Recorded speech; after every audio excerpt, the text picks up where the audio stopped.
কেন্দ্রীয় মহাসচিব মির্জা ফখরুল ইসলাম আলমগীরকে যেমন নেতাকর্মীরা স্বাগত জানান, ঠিক তেমনি তিনি বলেন এই ক্রান্তি লগ্নে দলের ভারপ্রাপ্ত চেয়ারম্যান তারেক রহমানের দিকে শুধু দল নয়, পুরো 18 কোটি মানুষ চেয়ে আছেন, সঠিক নেতৃত্বের আশায় আছেন।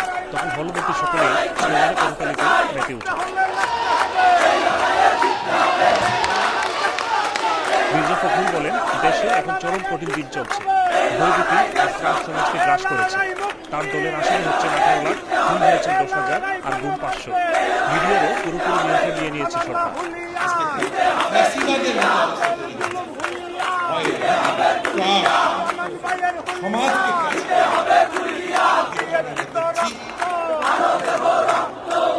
অনুষ্ঠানে সভাপতিত্ব করেন ইউকে বিএনপি প্রেসিডেন্ট এমএম মালিক।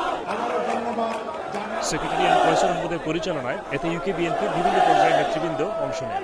বিএনপির মহাসচিব আরও বলেন, সাবেক প্রধানমন্ত্রী খালেদা জিয়া হচ্ছেন গণতন্ত্রের মা। দেশের জন্যই তিনি হারিয়েছেন স্বামী শহীদ প্রেসিডেন্ট জিয়াকে, হারিয়েছেন ছোট ছেলেকে, আর বড় ছেলে আছেন নির্বাসিত। নিজে আছেন পরিত্যক্ত বাড়িতে বিচ্ছিন্ন জন্য, যেন তারা চায় চরম অসুস্থ ব্যক্তির জীবনের সমাপ্তি এখানেই ঘটে। স্বাধীনতা এবং সার্বভৌমত্বের প্রতীক।